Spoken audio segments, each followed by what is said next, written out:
Dito po, ito ay isang palinhaga tungkol sa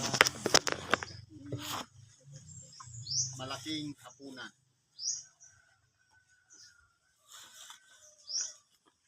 Sa bawat okasyon, siyempre para yung kasi naghanda siya ng makakain, siyempre kasama doon yung preparasyon o paghahanda sa mga bisita.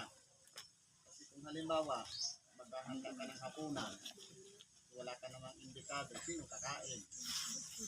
Kaya, kasama po sa paghahanda, hindi lang yung preparasyon kung ano lulutuin, kung ano putahe, kung ano kakainin. Kundi, siyempre, yung bilang ng bisita. Yung iba nga niyan, lalong-lalo na yung mga okasyon na arkilado lang yung lugar, limited lang yung bisita. Kung ano lang yung capacity ng isang, halimbawa, isang establishment o recreation o ano man, na kung ano, ilang person lang ang kayang i-accommodate. Pero po dito, sa talinghalang ito, malaking hapunan. Siyempre, dahil malaki, marami ang mga inimbitahan o mga inanyayaan. Ang sabi, magsiparito kayo sapagkat ang lahat ng mga bagay ay nahahanda na. Kumbaga yung oras na mismo, nandun na yung nakagayak na lahat.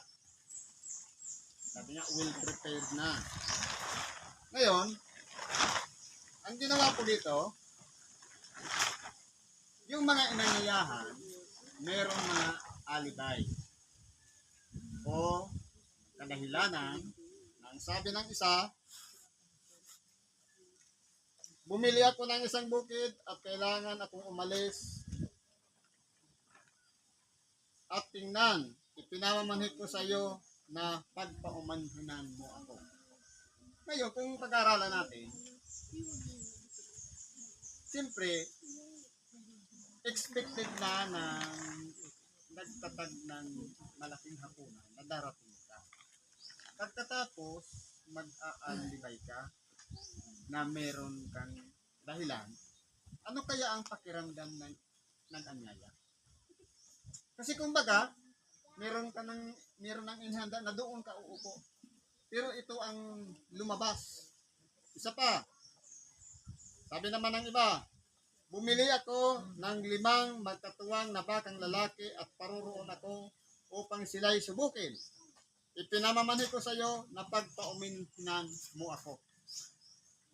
Katulad din ng isa, meron ding alibay na yung inaasahan ng nag-imbita, yung presensya, pero ipinagpalit sa kanyang mga alagang baka.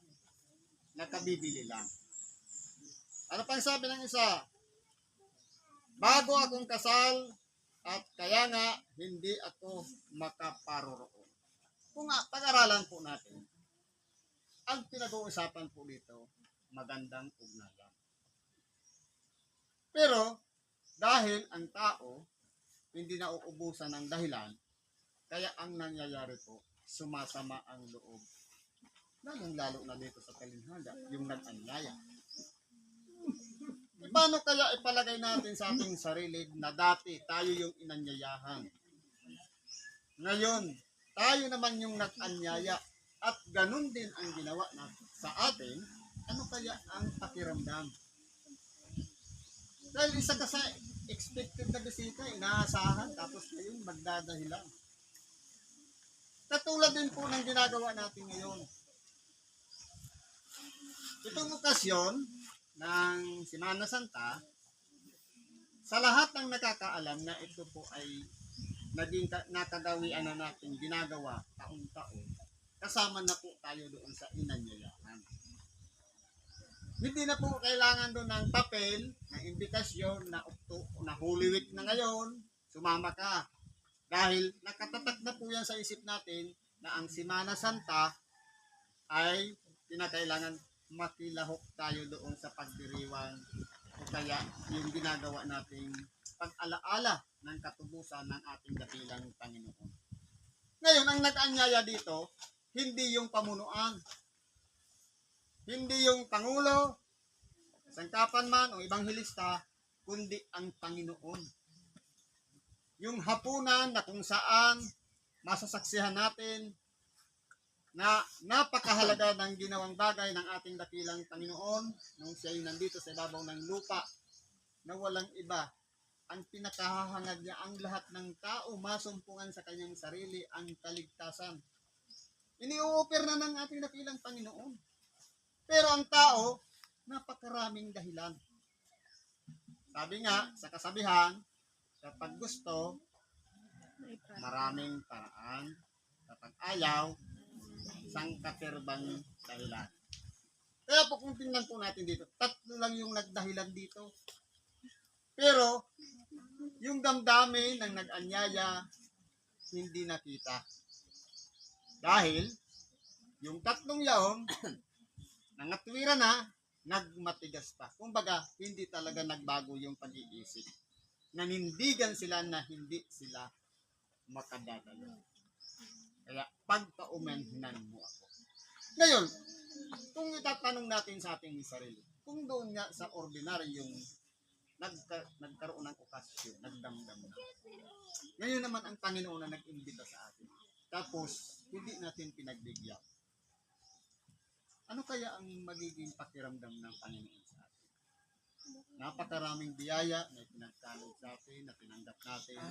Pero, yung pag-alaala ng kanyang sakripisyo, hindi natin napagbigyan. Ano kaya ang magiging kalooban ng ating dakilang Panginoon? Hinahanap tayo.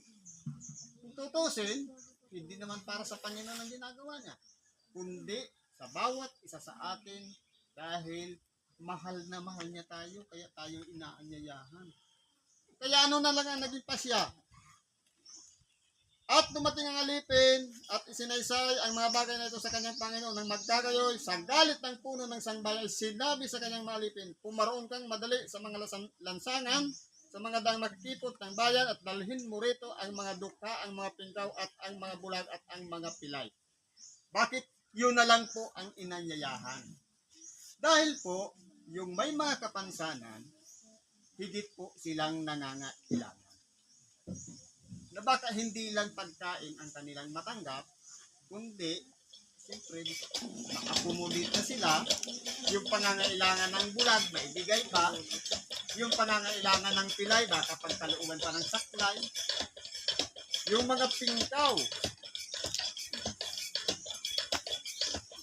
paring, kasi po ang kalagayan dito, sila yung katulad sa mga lukha, na walang ibang inaasahan, kundi yung mga taong lalapit lang sa kanila, dahil meron po silang pangangailangan. Ang tanong, yun bang mga bulag, dukha, pingkaw at pilay, nagreklamo ba? Dahil nga, ang gusto nila, gumaling, gusto nila, mawala na ang kanilang kabigatan sa buhay, kaya hindi po sila magdadalawang isip na dumako.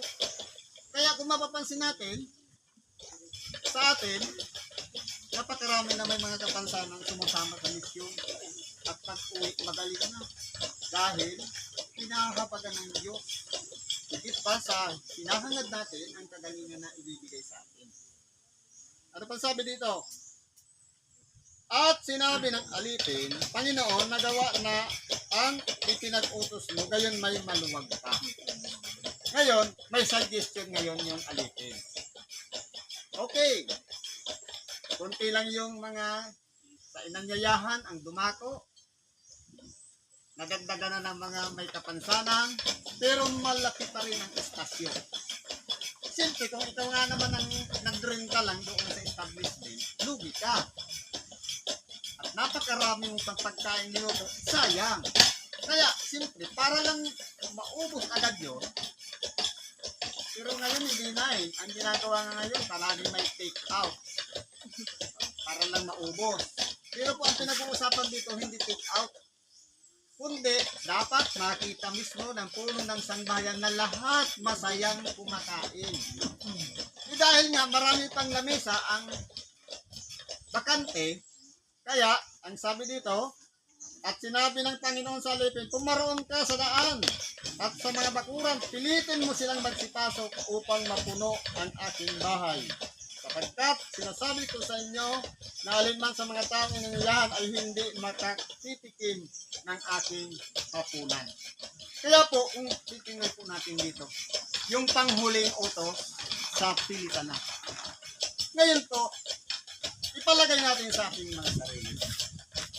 Tayo ba'y nagkaroon ng bahagi na katulad ng isang alipin na hindi lang tayo ang nakakaalam na meron tayong aksyon, na meron tayong pag-alaala o pagkulita sa dinanas ng ating dakilang Panginoon. Meron din ba tayong inanyayahan? Meron din ba tayong idinaan natin sa pilit? Sapagkat napakahalaga po.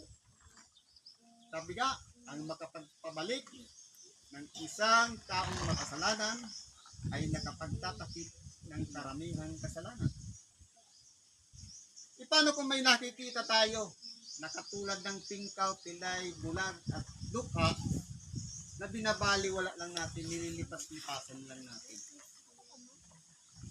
Kaya po, inuobliga ang bawat isa sa atin dito na ilalagay palagi natin ang ating sarili doon sa alipin na inutusan para yung pagdiriwang ng huling hapunan dapat po mapuno yan. Kasi kumbaga sa bilang, patingin natin okay na, pero kulang pa.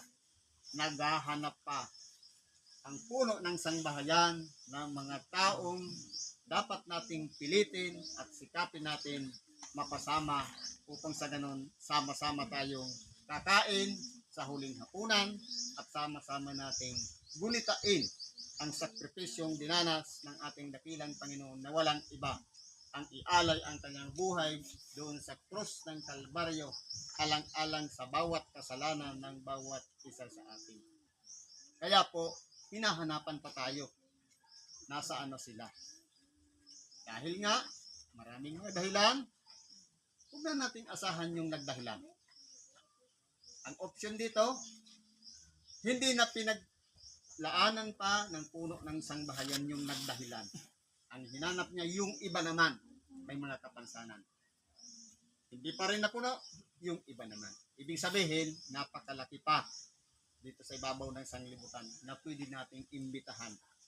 Huwag na nating pag-aksayan yung alam na nila na may okasyon pero hindi pa rin sila dumako, sila yung kasama doon sa mga nagdahilan. Kaya naway, maging aral ito sa atin, hindi lang ngayon, sa susunod pa na paggunita natin sa dinanas ng ating dakilang Panginoon. Mas lalo pa tayong lumago at dumami at makahikayat pa tayo upang sa ganon ang huling hapunan na palaging inihanda taon-taon.